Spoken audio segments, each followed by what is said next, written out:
Indeterminate forms: infinity over infinity, infinity times 0, infinity minus infinity. A version of L'Hopital's rule also applies to quotients that lead to the indeterminate form infinity over infinity. If f of x and g of x both approach infinity as x approaches a, then we can apply L'Hopital's rule, provided the latter limit exists. The a here, and in the indeterminate form 0 over 0, may itself be finite or infinite, and may be an endpoint of the interval I of Theorem 5. Example 4, working with indeterminate form infinity over infinity. Identify the indeterminate form and evaluate the limit using L'Hopital's rule. Support your answer graphically. We have the limit as x approaches pi over 2 of secant of x.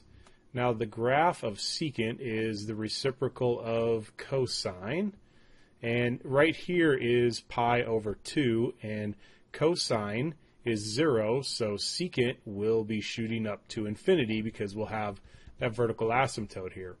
And with tangent, we have the exact same thing. We have negative pi over 2 to pi over 2, and tangent looks similar to x to the third.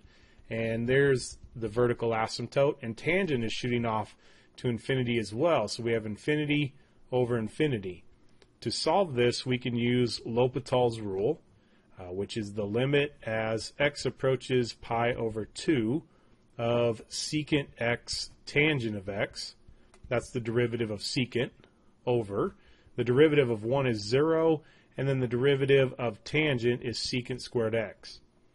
Well, one of the secants are going to cancel out, and now that's equal to the limit as x approaches pi over 2 of sine of x over cosine of x. That's tangent, and then that remaining secant is 1 over cosine of x. Yeah.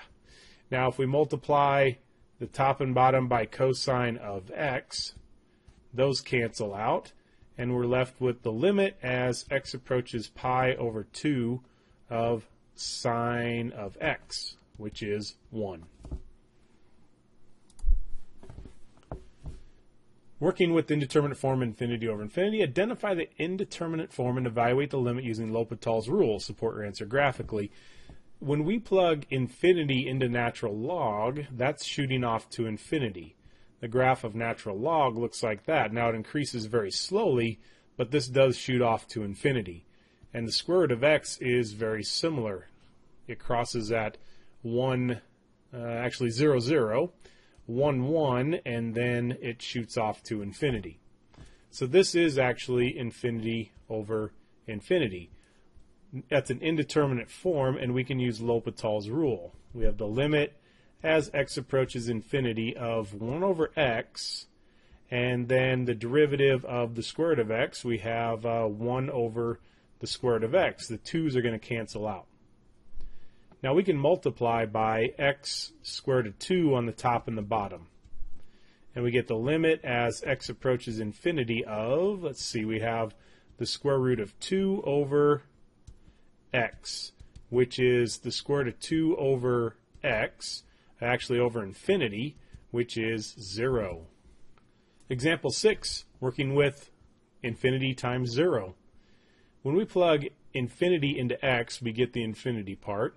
And then we have the sine of 1 over infinity, which is like infinity times sine of 0, which is infinity times 0, which is an indeterminate form. We can write this as the limit as x approaches infinity of sine of 1 over x over 1 over x. Now if we multiplied the top and bottom by x, we get right back to where we started. And now we can do L'Hopital's rule. We have the limit as x approaches infinity of cosine of 1 over x times negative 1 over x squared, which is the derivative of 1 over x. And the derivative of 1 over x is 1 over x squared. These are going to cancel out, and now we can plug infinity in. We get cosine of 1 over infinity, which is equal to the cosine of 0, which is 1. Example 7, working with infinity minus infinity. Here we have 1 over, this is the natural log of 1, minus 1 over 1 minus 1, which is 1 over 0 minus 1 over 0, which when you take 1 and divide it by very small numbers, remember we're approaching 1, this is actually going to be infinity minus infinity. Let's multiply this by x minus 1 on both the top and the bottom. And we're going to multiply this by natural log of x on the top and bottom to get common denominator. We have the limit as x approaches 1 of x minus 1 minus the natural log of x all over x minus 1 natural log of x. And now we can do L'Hopital's rule here. And we get, where should I put this? Down here maybe? Limit as x approaches 1 of derivative of x is 1, derivative of negative 1 is 0, and then we have minus 1 over x. And on the bottom we're going to have to do the product rule. So we have first times the derivative of second plus the second times the derivative of the first, which is just going to be 1. Now we can plug 1 in. We get 0 over 0 times 1 is 0 plus 0. So we get 0 over 0, and we can do L'Hopital's rule again because that is an indeterminate form. Now we have negative 1 over x squared, and that would be negative 1 over x squared, but it's minus, so that's plus. We have, what should we do? Let's distribute the 1 over x. We'd get 1 minus 1 over x plus the natural log of x. So we get 1 plus 1 over x squared, and then plus 1 over x. And now we get, when we plug 1 in, 1 over 1 plus 1 plus 1, which is equal to 1/3. Indeterminate form 1 to infinity, 0 to 0, and infinity to 0. Limits that lead to the indeterminate form, the three I mentioned, can sometimes be handled by taking logarithms first. We use L'Hopital's rule to find the limit of the logarithm and then exponentiate to reveal the original function's behavior. Limit as x approaches a of natural log of f of x equals a limit if limit as x approaches a of f of x equals a limit as x approaches a of e to the natural log of f of x, and that's equal to e to the limit. Here a can be finite or infinite. Let's go to example 8, working with indeterminate form 1 to the infinity. If you plug infinity into this, you get 1 over infinity, that's 0. So we have 1 to the infinity. And what we're going to do here is we're going to, let me grab the pen, we're going to let f of x, we're going to let that equal to 1 plus 1 over x to the x. And then we're going to take the natural log of both sides. And that's equal to x times the natural log of 1 plus 1 over x. Taking the natural log of this side allows me to bring that x down in front. Well, now let's do the limit of both sides. We have limit as x approaches infinity of natural log of f of x is now equal to the limit as x approaches infinity of x natural log of 1 plus 1 over x. And what we're trying to do is we're trying to create a fraction. And we're going to get it right here. We have the limit as x approaches infinity of natural log of 1 plus 1 over x over 1 over x.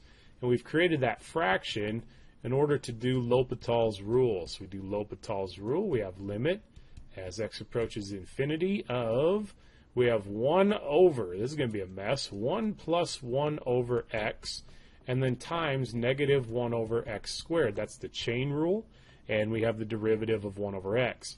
And that's all over negative 1 over x squared, which is the derivative of the denominator. Now these two are going to cancel out.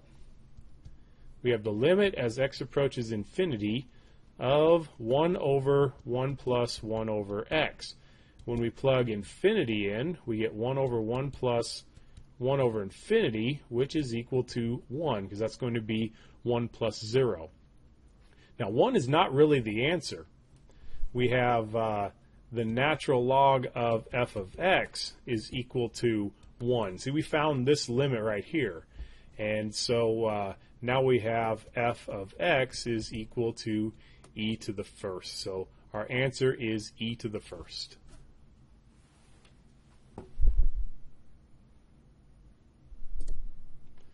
Working with indeterminate form infinity to the 0 power, we're going to do the same thing. We're going to let f of x equal to x to the 1 over x, and then we can take the natural log of both sides. That's going to be 1 over x, natural log of x, and then we're going to take the limit as x approaches infinity of natural log of f of x, and that's equal to 1 over x, no, not 1 over x, but we got to have the limit here. Limit as x approaches infinity of 1 over x, natural log of x. Well, that is going to be the limit as x approaches infinity of natural log of x over x. Now we can do L'Hopital's rule because we've created that fraction, and we get limit as x approaches infinity of 1 over x. And the derivative of the denominator is just 1. Now that's equal to 1 over infinity, which is 0. So we have the natural log of f of x is equal to 0. So we have e to the 0, which is 1. So the answer is 1. 4 graphs you should be able to visualize. We have the tangent. Tangent runs between negative pi over 2 and pi over 2, and it looks like that x to the third graph. We need to be able to visualize inverse tangent, which means if we had 1 and negative, actually we'd have 1 up here and negative 1 down here, and these would be pi over 4 and negative pi over 4. So we have on the y-axis now, we have pi over 2 up here, and we have negative pi over 2. Remember, on inverses we switch x and y, and then this tangent graph is leveling off to pi over 2 to the right, and it's going to level off to negative pi over 2 to the left. And where that's going to come in handy is when we have the limit as x approaches infinity of inverse tangent. That is actually equal to pi over 2. We need to be able to visualize secant. Secant is a reciprocal of cosine. So this is what cosine looks like. And then anywhere cosine is 0, that secant is going to be undefined. So the graph actually is shooting off to infinity here and shooting down to infinity over on this side. And then with cosecant, that is the reciprocal of sine, and that's the same rules pretty much apply. Wherever sine hits 0, we're going to have that vertical asymptote. So there's a vertical here, and then when we graph cosecant, it's actually going to turn that sine upside down, shoot off to infinity there, and shoot off to negative infinity on the other side here.